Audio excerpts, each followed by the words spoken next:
Welcome to the Painting Lines Podcast, your one-stop shop for all things tennis. Join Erik and Aidan in their discussion for updates on news and pop culture, and from hot takes to betting, they've got you covered. Ready? Play.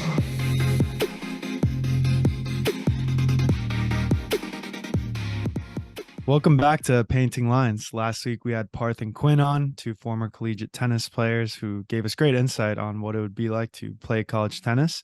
This week we'll be recapping the Paris Masters tournament. Aidan, what are your initial thoughts on the tournament? I mean, I'm sure we're not surprised by the outcome, but what did you think overall? Well, we talked with Quinn and Parth last week, like you said, and a funny comment that they made when we were talking about their projection for the tournament. We were like, oh, who do you think is going to do well in this tournament? And Quinn was like, oh, well, Djokovic is playing in it.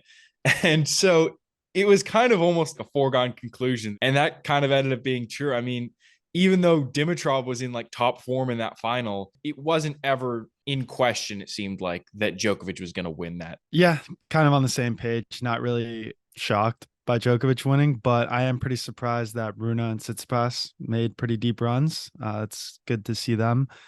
But then also Alcaraz surprised there. 100%. Because be honest, you could have thought he would have won the tournament going in, no? Yeah, I think he definitely had a chance, obviously, but based on the way he was talking before, it seemed like the injury was definitely a factor. It was kind of surprising that he was going to play in this tournament. It seemed like he might pull out of it, and he plays and then loses in his first round. So it's not the biggest shock in the world, but it's still a shock because if he's playing, you expect him to play close to his top form.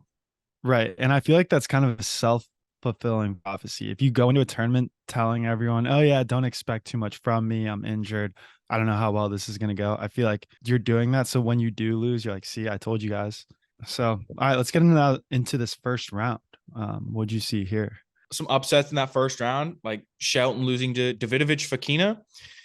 Another first round loss for Shelton, but I really don't think that his recent form was a fluke, because obviously Djokovic Fokina is a guy that's in the top 30, so he's a very solid player, a guy that made the semifinals in Canada earlier this year, and it was a very close match. It wasn't like Djokovic Fokina blew him out. Shelton battled, and even though he lost in the first round, I think it's just sometimes you lose matches. That's fair. I think Fokina handled his serve very well too, because Shelton's expected to win that match. I mean, based off rankings. I think that the situation is that Shelton has been playing very well recently, and I think his peak playing level is higher than Fokina has shown, but that doesn't mean that on a given day, Fokina can't be the better player. Right. No, I see that. And I liked how after the match, he just let out a big, yeah, because I'm sure the whole time during the match, he just kept hearing Shelton, yeah, yeah, yeah. And then when he won, he just finally let it out. Getting back at him. All right. How about our other American? Yeah. Tiafoe lost to Bublik in 2 sets. So I expected it. That's why he was my bet of the week last week. Yeah. But like I was saying when I was making that bet, he hasn't been super impressive since the US Open. Obviously, he made a pretty solid run there, but since then he hasn't shown that level. And I think Tiafoe is very similar to Shelton based on what we've seen from Shelton so far, where they have flashes where they're incredible players, they're top 10 level players, but other times they don't play like they're even in the top 40. So while Shelton, I think we have a little bit more time to develop and see if he can become more consistent, it seems like Tiafoe is kind of almost settled into a little bit of a pattern where week to week, you don't know what to expect. Right. And I do think that lost to Shelton in the US Open really messed with his confidence too. I just feel like right now he's kind of all over the place. And the fact that he lost to Shelton in that huge match just kind of made him really second guess how he's playing. Yeah, kind of like that article you brought up about Tommy Paul being like, did Shelton pass me by? And is my time gone? Maybe Tiafoe's feeling that even a little bit more, because now there's maybe an even more exciting, even younger guy almost stepping into Tiafoe's sort of niche as a player. Right. And Tiafoe's thinking, is my time done? Is my time to be the best American player over? Is my time to make deep runs at a Grand Slam over? Is this guy going to take my spot almost? And that can mess with your head. Yeah. No, another thing I'm kind of thinking about right now about this will be just specific to the loss to Bublik is they're kind of similar players as far as like engaging the crowd, trick shots. Maybe Bublik got into Tiafoe's head there and kind of dished him back what he usually dishes other players. And Tiafoe's probably just not used to it. I mean, that can be a scary mental game to if you're both not the most consistent and you're both just going into it like, I just got to get into my opponent's head. That can probably lead to a pretty toxic atmosphere in the match.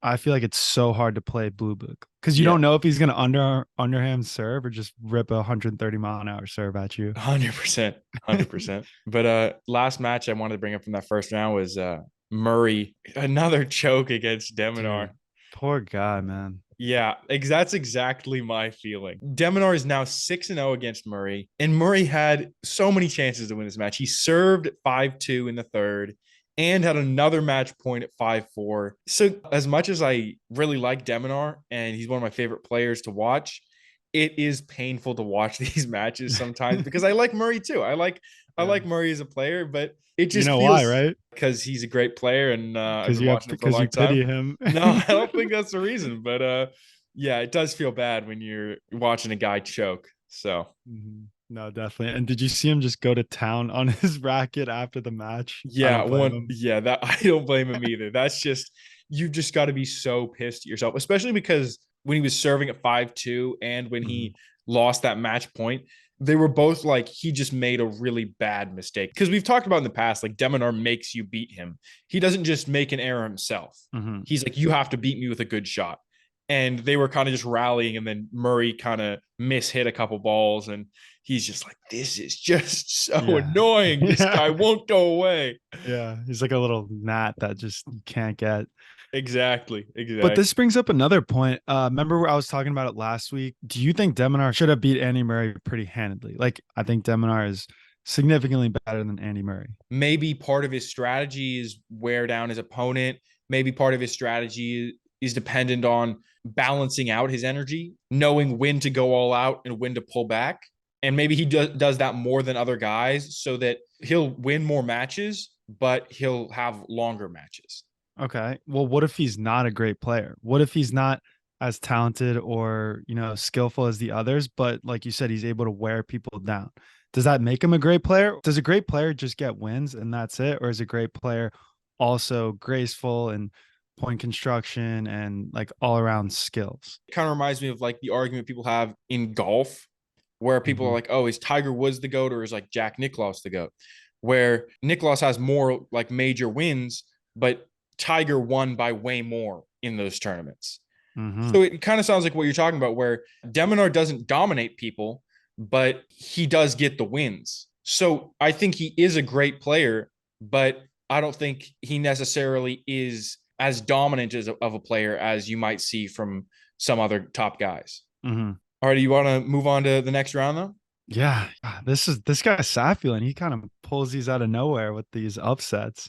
Dude, I mean, he's been having a sneaky good year because in the second half of 2023, like he was outside the top 100 in May of this year. So only like 6 months ago, he was outside the top 100. Now he's number 39 after this tournament. So that's a pretty significant rise in half a year. Do you think it keeps going, or do you think it's just the initial, like the diminishing marginal increases in rankings? Well, I think that's always going to happen. It's way harder to rise from number 39 to number like 20 than it is to rise from like 500 to number 200. Right. Just because that's how the points break down. The level difference is significantly higher. To me, it just brings up the question, like, is Alcaraz healthy? What's going to happen in Turin? You kind of have to make the assumption that there's something up because normally the number 2 guy in the world doesn't lose to a guy outside the top 40. Yeah, especially in the round of 32. Yeah, don't know really what happened, but yeah, I think Safiullin's on a positive trend based on how he's been performing recently. Made the final in Chengdu, like we talked about, beat Zverev, beat some good guys, and now he's beating Alcaraz. So it's funny to see like little glimpses of Nadal in Alcaraz right now, because you saw that with Nadal where he would, lose sometimes first round, or he would get tired out there on the court. I feel like Alcaraz, you could easily tell he's injured. He's not moving as well. And it just kind of reminds me of Nadal back in the like early 2000s when you'd see him win slams and then leave first round the next tournament. I remember 2012. He came into Wimbledon as one of the top seeds and then lost to Lucas Rosol in like the first or second round, who was like number 128 in the world at the time. Stuff like that just happens sometimes. And we've had Alcaraz lose to guys like Safilin, guys like the Hungarian headhunter, Marozsan. You don't expect to see that at all. And so you wonder about how his consistency is going to be, because obviously he has the top level. We know he can play in those matches like Cincinnati against Djokovic, where he lost, but it was like the match of the year. He can beat Djokovic at Wimbledon, which is like Djokovic, arguably one of the best grass court players of all time. So it's tough to see. And I think we'll see going into next year. I think it's not a bad spot to be in for Alcaraz because he can win slams. And we just know that if he plays at his highest level, that's what he can achieve. And so he's always going to be a threat in massive tournaments. Yeah. And it's a long season. So we're coming up to the end of it, and maybe it's just wear and tear. 100%. Speaking on wear and tear, Fritz withdrew in this round, and it's really just a bummer for him because obviously he was number 9 in the ATP Finals spots, or number 10 maybe, going into this tournament. So he still had a chance to make it to the ATP Finals, and now has to pull out and ruin any chance that he had. So feels pretty bad for him. I wonder what if it was kind of like one of those things where it's been nagging him and he just made it worse and worse, or if it was just a one-time jerk injury that happened in the last match and he just couldn't play on. Based on the timing of the season, you'd guess that it's a wear and tear. Because remember Nadal had to pull out of Wimbledon a couple of years ago when he gave Kyrgios the free pass. Oh yeah, that was an abdominal injury. That was a crazy situation. Yeah, you get just to jump straight from the quarters to the final. Fritz got shafted, I think, in my opinion. Yeah, I mean, we've talked about this before, but like, you can't really have it be like Fritz gets to go through. I know. But it also is prize just money. Yeah, it's also just unfortunate for him. He's like, you couldn't have withdrawn in like the 5th set or whatever it was. Yeah. But yeah. So he's done for the year, basically. Is that what you're? Pretty much. I mean, there's no real big tournaments left other than the ATP Finals, and so the next time we'll see him, Australian Open, likely. Yeah. All right, so he's got 2 months. Get back on track. Let's touch back on Dimitrov and Medvedev, that match, because Medvedev calls himself a hard court specialist, and then I expected at least a semi or some kind of run for Medvedev this tournament. Yeah, I mean, Quinn called it last week. Crazy call. Crazy call. Yeah. Crazy call. He was like, I think he's going to beat him in the second round. I'm like, dude, he has to make it there when he first. said that, I was kind of like in my head, I don't know. Yeah, but proved me wrong. Especially, it was funny because Dimitrov was playing Musetti in the first round, and he won the first set, I think 6-2, and then he was up in the second set, I want to say, and Musetti like came back and won the second set. And Quinn texted me like, "Oh my god, if I make this call and then Dimitrov loses in the first round," but he pulled it off and then made it to that second round and somehow pulled it out of Medvedev in that super tight match. But really impressive. Honestly, I think Dimitrov has had a very sneaky good year because he's just been very consistent, very solid, has some pretty solid wins. And then obviously this is a massive result for him, but started the year at number 28 in the world, but now he's number 14. So that's a step up. Every time you cut your ranking in half, that's a significant step up. So, definitely. I just think he needs to do a better job of point construction. Like, you know how people kind of compare him to Federer? Yeah. Just because he has that one-handed backhand. He's not nearly as patient as Federer is. And I think once he starts doing that, then we can even see him probably in the top 10. Yeah, I think the thing about him is that I think if he plays aggressive and goes for his shots and tries to control the point, he can be a top 10 level player.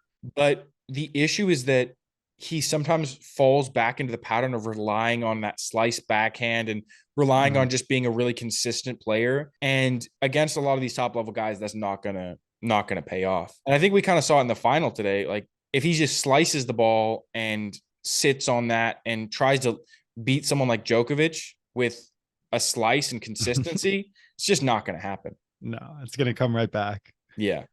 But one interesting thing I saw this week was UTR, which is Universal Tennis Rating, I want to say. They ranked Dimitrov inside the top 10 players in the world. And it makes sense based on his performance. Like, he's beaten a lot of good guys. He hasn't lost to a lot of guys that are like terrible, but it doesn't necessarily convert always to points. Yeah. Well, remember when they dropped that top 10, we were texting about it. Kind of go over what goes into the UTR rankings. So UTR ratings are like a rating of someone's ability rather than a ranking compared to other people. They score you based off certain variables and then give you the rating. And obviously, it's not like a ranking where you're being compared to other players based on your point performance in the past. Exactly. Interesting. I wonder. So the UTR, who really looks at these ratings, these rankings? Are they pretty? It's used a lot in college tennis recruiting. You can kind of get an idea of how good someone is just based on their UTR rating. Got it. Yeah. So still relevant. Okay. Yeah. All right. Let's talk about Tommy Paul now. Yeah. Tommy Paul loses to Van de Zandschulp. Dude, how about the match before too? 6-0. I remember I checked the score and I was like, what happened in this first set that he lost 6-0? But then in the third set too, we were talking like, oh, it looks like he's got it under control. I think it was 5-3. I was like, yeah, he does, because I was watching it and then I left and then I checked the score and it went into a tiebreaker. And I'm pretty sure he had to save match points. Just what, you don't know what to expect from this guy. Yeah. It's funny because, like, based on his results, he hasn't been playing super poorly, but he just hasn't been playing excellent. And one thing that I noticed when I was like looking at his ATP overview, I didn't realize he'd only won one title in his career. No. Yeah. Yeah, it was Stockholm, right? Yeah, Stockholm in 2021. He's only won one title. He went to the Cabo final, I believe, against Deminar, remember? Yeah, well, he didn't win it. Acapulco. Yeah. He didn't win it. No, he didn't win it, I know. And but, wow. Something that it makes me wonder, like, is it better to be consistently like a solid player like him? Yeah. Or to have those flashes of brilliance like someone like Shelton, where some tournaments you lose in the first round, other tournaments you're like, this guy could win the whole thing. Honestly, I would probably say spurts like Shelton, just so you have a nice trophy case at your house. and also, I think that's probably better for recognition as a player. You think it's better for money? That'd be an interesting thing to look into. It's tough to say. Yeah. But like, at the end of the day, they just want to make a living. Yeah. Well, not necessarily. I think legacy. I think legacy is important to players. Being considered a great player is part of it. Making a living is obviously a part of it, because they're doing it. They're getting paid to do it. But I don't think that's necessarily the only. How about this? How about listen to this? So my take is, players who are playing to make a living, they know they're not going to win anything big, right? If you're playing tennis to just make a living, you're playing exactly what I just said, to make a living. You're not playing to win titles. If you're ranked in the top 30, I would say you're playing to win titles. That's what's giving you like the push and the motivation to go out and play. Not so much, all right, let me play so I can get this check and pay my mortgage. That's what players who are ranked in the top 100, 200 are doing. Yeah, I think it's tough to say, because I think everybody's mentality going out there is like, you're playing to win. You're never playing to like make the third round. But if you do make the third round and lose at like a Grand Slam, you'd be like, okay, I got a pretty nice check for that. Yeah, because you're not expected to win. Yeah, and you know it deep in your heart. It's tough to talk about like the motivation for these players, I think. Yeah, exactly. It is, because we're not the players. So yeah. All right. How about round of 16? Zverev Tsitsipas. This is one of them. I call it a rivalry because I feel like they're both like, it's a next gen rivalry. They both kind of came up together. Tsitsipas has the upper hand in the head to head 9-4, which I thought it would be closer, wouldn't you? Yeah. I mean, especially because Zverev kind of came up a little bit earlier than Tsitsipas. So you would expect it like early on, Zverev had the advantage and then it kind of balanced out. But it seems like Tsitsipas got on top of him pretty quickly in terms of the head-to-head. Yeah, and I just think that's because Zverev had that setback a couple years ago, broke his ankle. I think now it'll start evening out because Zverev is getting back into top form, which I'm really excited to see. And the reason I also say it's a rivalry, like kind of when they came up together, they both looked pretty similar. They had that long, they're both tall. kind of look alike in the face. Don't you agree? Like I if you're a mean, tennis novice and you're watching both of them play, not against each other, but separately, you're like, oh, I thought I just saw them play. Like, granted, the styles are different, yeah, if you're a obviously. novice, like you could maybe just see like a couple guys with longer hair that are like players. I don't know. Yeah, I guess that's mostly where I'm coming from. Yeah. It's hard to see from like someone else's eyes, you know what I Uh-huh. mean? So Yeah. maybe, Yeah. yeah. I think another thing that makes it a rivalry is there's just the drama around it. Like it's not necessarily the outcome of the match, but I feel like Zverev is always complaining about Tsitsipas's dad or his box, and then Tsitsipas is complaining about Zverev taking bathroom break. Like it's a lot of that stuff that goes into it. So when these two play each other, they're not the best of friends. It's going to be a little chippy, maybe some vocal back and forth with them. Yeah. How much do you think like off court like media attention impacts a rivalry like that? Because like the biggest rivalry in history, Federer Uh-huh. versus Nadal, was such a big one, not just I think because of the on court stuff, but also because the media was able to take that and build it into like an even bigger story about these two people. So how much do you think that actually impacts it? Because I think it's a little different. I don't think this is apples to apples because it wasn't so much them complaining about their antics. It's more so the media doing it themselves versus like Zverev yelling at Tsitsipas's dad. Like Federer never yelled at Uncle Tony. You know what I yeah, mean?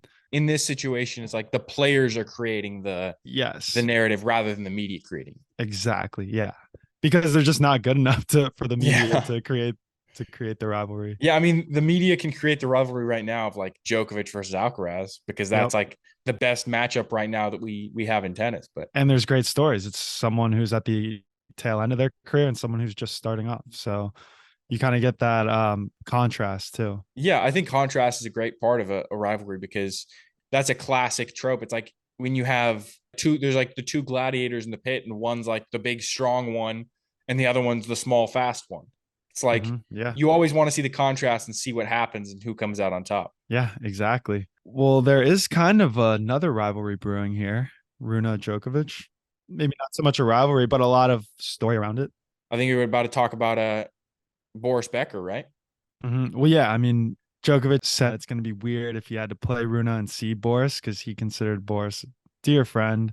They obviously worked together for a while, and I don't know what that would be like. It would because I don't know their relationship. So playing against someone, because when you're that old, it's not like a coach player dynamic, right? They're kind of on more of an even level. I think it's still a It's little gotta bit of like hurt. a coach player dynamic, but also it's like you look at those two guys, and there's got to be a level where Djokovic is thinking, "What is this guy telling him about my game?" Because it's not like you probably sign like an Oh, NDA. Like I doubt yeah. Boris Becker signs an NDA with Djokovic. Like I'm not going to tell if I sign another player to coach, I'm not going to tell them about oh you have this thing, oh you have this thing. So you're looking across the other box like this guy knows the secrets of my game, and Mhm. he can give them all to this my opponent. Yeah. Well, how about this? So obviously there's pressure with Djokovic and Runa. Do you think Boris also felt that like this was a big match for him, or do you think he kind of was a little more at ease than Runa or Djokovic? Like, do you think all three of them felt the same amount of pressure in this match? Well, Is what I'm trying to I don't ask. think Becker felt the same amount of pressure because he's not Okay, playing in it. that's what I was asking, but I don't know if it was like a personal thing between him and Djokovic where he wanted this match just as bad as Runa did. In tennis, it's such an individual thing. Like it's Mhm. you can't want it as much as the player does because they're the one person out there. I think you can. I just think it doesn't work out. Yeah, Like you can have a coach pushing a player. Like I bet Tsitsipas's dad wants it more than he does. maybe. I mean, that's tough to say. Tsitsipas probably is pretty driven. I think that maybe that narrative comes through because his dad is clearly very passionate about his son's success, Mhm.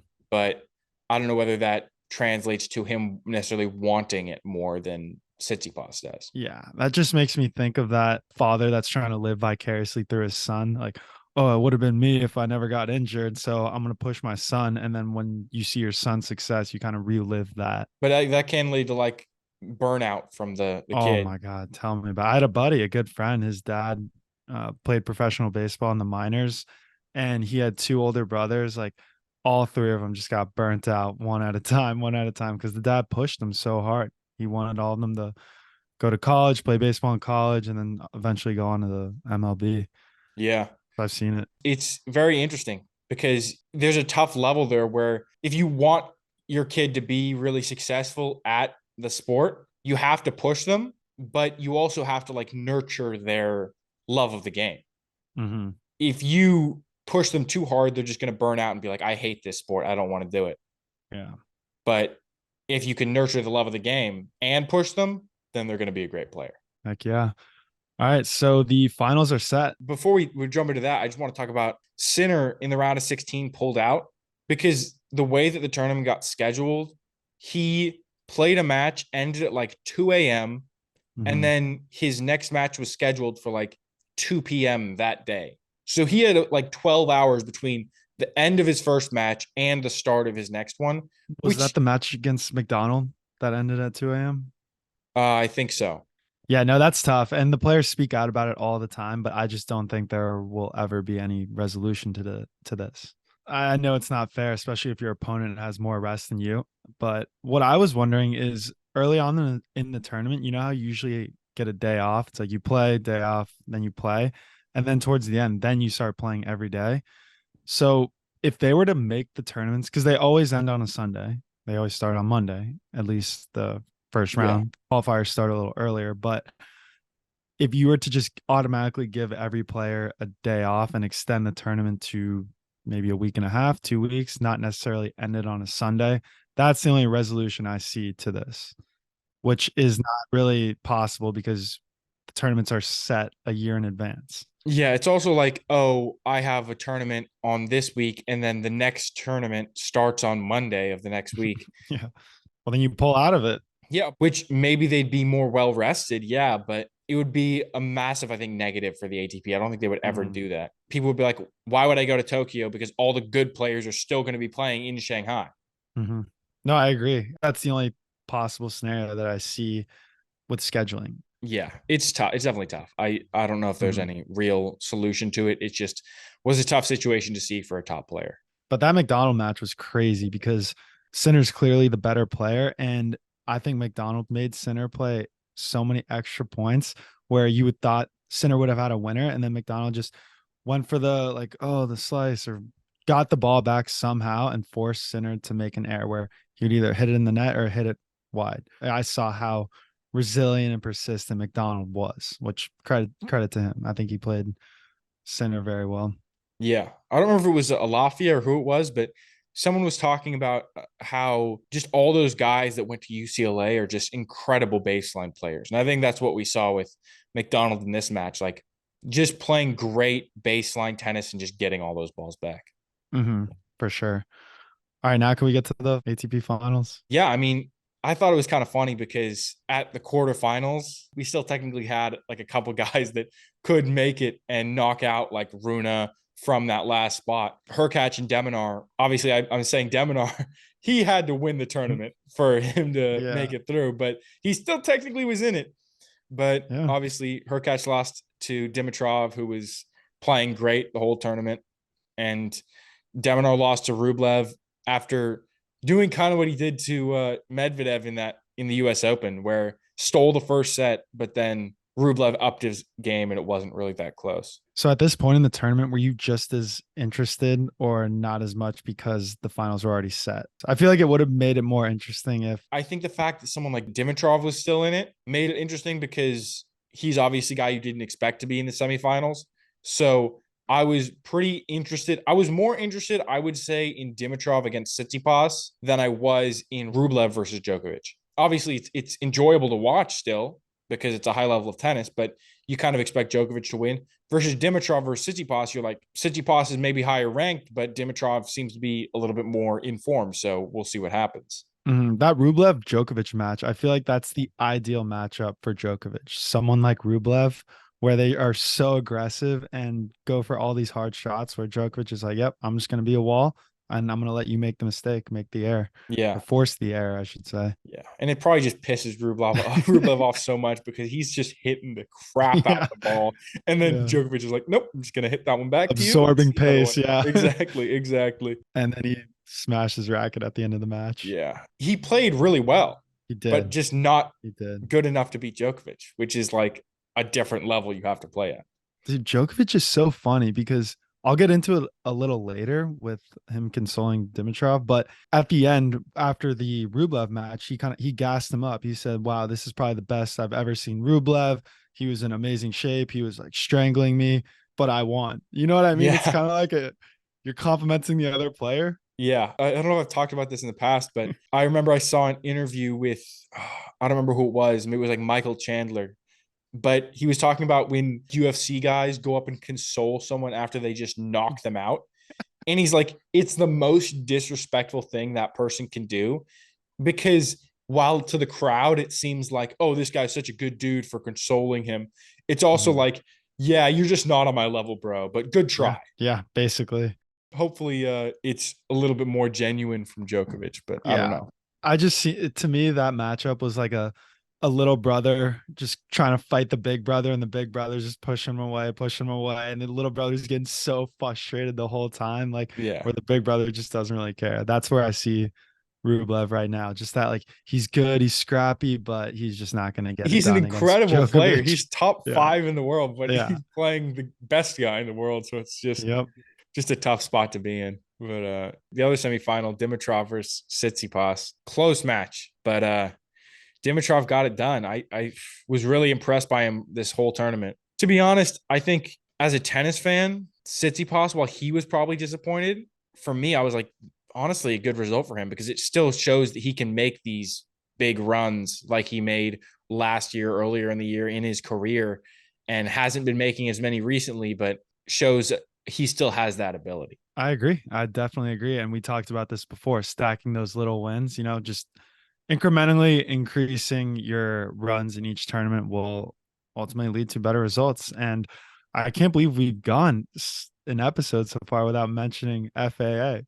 Oh my gosh. I just thought about it. Like, yeah. Well, I mean, he lost to like 40 Tsitsipas minutes in the second round. Yeah. But no, it kind of reminded me, okay, Tsitsipas, he was kind of variable. I didn't know whether or not he was going to make a run. He did, made it to the semis, and maybe the finals he'll do something. Yeah. That'll be cool to see. I mean, obviously he's won the finals in the past, and yeah, 2019. Yeah. It's a while ago too. So we'll see what happens. We got a few former winners in there. Zverev has won it, obviously. Djokovic has won it. Tsitsipas has won it. Medvedev's won it. So yeah, we'll see what happens here. Anything can happen in the finals. Yeah, I know. All right, let's get into this final then. Yeah, when Djokovic beats Dimitrov 6-4, 6-3. What did you think of the match? Just initially.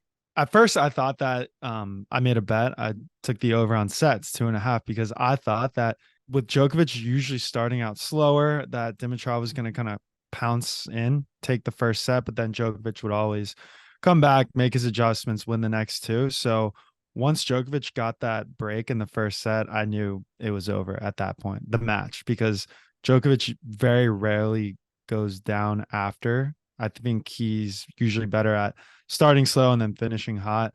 I also thought Dimitrov's nerves were visible. Like, he was slicing the ball. He couldn't really make loose shots. He was kind of just, like you said earlier, keeping the ball in play, playing very conservatively. And then towards the end started opening up, loosening up. And he was making a lot of errors, but then again, he was hitting a lot of winners. So not the best final. Just those are my initial thoughts. And then we can talk about after too. Yeah. I mean, it seems like Dimitrov got kind of lucky. I was going to talk about this a little later, but yeah, the matchup in this spot, it seems like Dimitrov, after he won against Medvedev, the draw kind of just opened up for him. He then played Bublik, then Hurkacz, then Tsitsipas, who are guys that, while they're good players, are all beatable guys. And what's funny to me is, like, it kind of sets up a situation where that match where Dimitrov played Medvedev ended up being probably the most important match of the bottom half. That set up this final where Djokovic plays Dimitrov, and Djokovic beats him pretty handedly, even though Djokovic had to battle through tougher guys in earlier round. Like, he had to play Rune and had an intense 3-setter, plays Rublev, has an intense 3-setter, and then the final actually ends up being an easier match for him. So you think Djokovic coming into this final was like, all right, sweet. I got a easy match today. I don't think he necessarily was like, is an easy match because he saw Dimitrov Easier playing than very the other well. ones. But I think, yeah, easier And probably. having beat this guy 11 times before. Yeah. Yeah. I think he probably was like a little bit more comfortable going into this match than he was against Rune or Rublev, because those guys are top 5 guys, top 6 guys going to the ATP finals. Yeah. Versus Dimitrov is a guy that, while he's playing really well right now, hasn't shown that top level that much recently.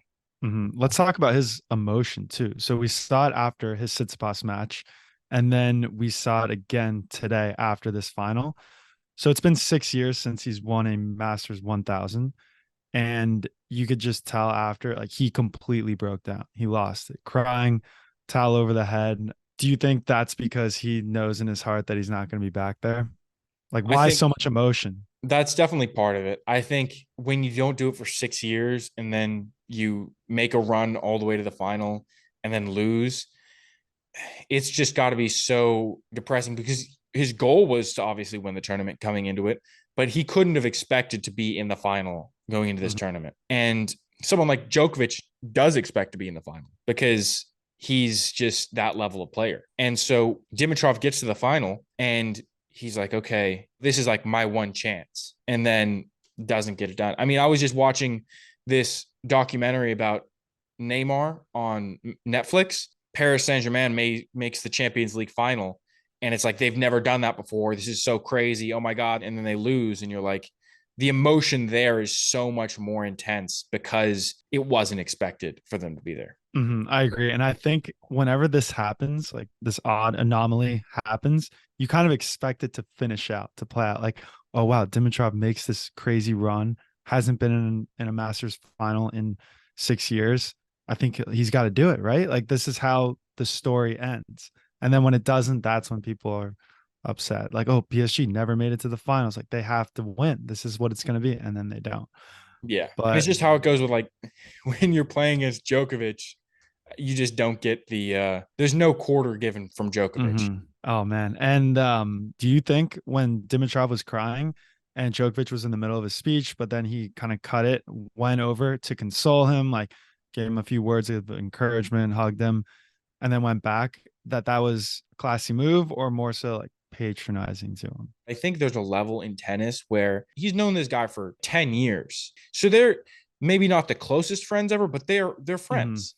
So I think it's definitely not a patronizing move in my opinion. So I agree with you on that, but then there's also that little part of me that's a little suspicious of Djokovic, who I don't know how authentic he really is, and if he's just doing it as like a popularity boost. Because you know how he was booed a lot this tournament. Yeah. Parisian crowd just kind of went to town on him, and I don't know, maybe if that's just a PR stunt, he's like, oh yeah, let me get good publicity. And then you also saw the fans, the Parisian fans were chanting Gregor, Gregor. Like they were behind him. They felt bad for him. They wanted him to win. I think Djokovic is really good at hiding his emotions, but I think that doesn't mean he doesn't have emotions. And so I think he feels sympathetic for Dimitrov. And then in other situations, when the crowd's getting mad at him, he feels angry. He gets pissed at them. He's like, why are you guys rooting against me? And so that's why he acts out against them. So I don't think it's a situation where he's always this villain and he's always thinking, oh, I'm just going to try to boost my PR, even though I'm like not really a good person. In this situation, he was being a really kind and sympathetic person. In other situations, he's being like an angry and aggressive person when he's taunting the crowd. Yeah, I do think Djokovic is a genuinely good guy, nice guy. I just had to pose the question. But yeah, overall, not really surprised Djokovic ended up winning it. He's going to be the year-end number one. Like, that's just how it's going to end out. He's 1,500 points ahead of Alcaraz now. So while technically it's not wrapped up, it pretty much is. The only way for Alcaraz to steal the year-end number one is to win the ATP Finals, but not only win, be undefeated, and Djokovic has to lose every single match. Yeah, so very unlikely. Yeah, very unlikely that Djokovic doesn't end up the year number one, but I guess still possible. Yeah, insane though too, because he won 3 Grand Slams and just kind of took off the rest. Yeah, like really didn't play too much tennis after the U.S. Open. Yeah, but I mean, it's also like he didn't get to play in the Sunshine Double, right? So Yeah. still Jeez. still has those COVID restrictions. Yeah. But All right. yeah, you ready to hop into segments? Yeah, let's do it. What is new in tennis? So I saw Djokovic got a new agent and he's trying to reshape his media presence. He is kind of setting himself up for life after tennis because it's kind of weird to think about it, but yeah, his career's not going to last forever. Maybe 2 or 3 more years. And what better time to do this than right now, where you're kind of on top. You're number one. You have great commercial potential right now. So he parted ways with his current agent Artaldi, and he's with this new guy Mark Madden. Dude, there's nothing on the internet about this guy. It is pretty funny, but hey, Djokovic trusts him, I guess. So hopefully this guy will try to help rebuild his image after kind of years of being that villain, like you said. I don't know why it's necessarily always like critical that guys build up this image after, because like Djokovic doesn't need the money really. Like he has so much. I think it's his mentality. I think he's wanting to win so much on the tennis court. And when you take that away from him, he's not just going to turn it off. And I think he needs to win at other aspects in life. I think Tom Brady's kind of going through a little bit of a struggle right now where he's been playing football for the last 2 decades and winning.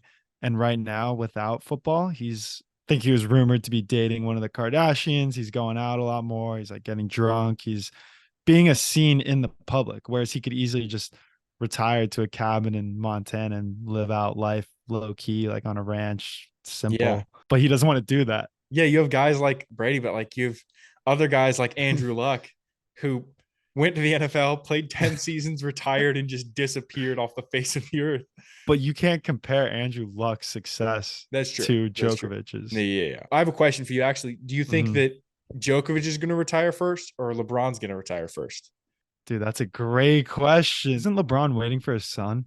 Yeah, well, Isn't that is like Bronny going to go one and done? I don't know. We probably shouldn't bring this up, but I know, it's right? basketball, not tennis. But It is funny though, seeing because Djokovic is trying to, like I said, build up his media presence. So he's playing in the Ryder Cup tournament. He's going to the rugby was it the World Championship rugby yeah, he match? went to the Ballon d'Or presentation, Yeah, right? see what I mean? Like he's trying to put himself out there more. Yeah, So I think he's all for it. yeah. All right. What about you? What did you see this week in tennis? I saw one thing that was pretty cool was Alex Mickelson is kind of poised to qualify for the next gen finals in Jeddah.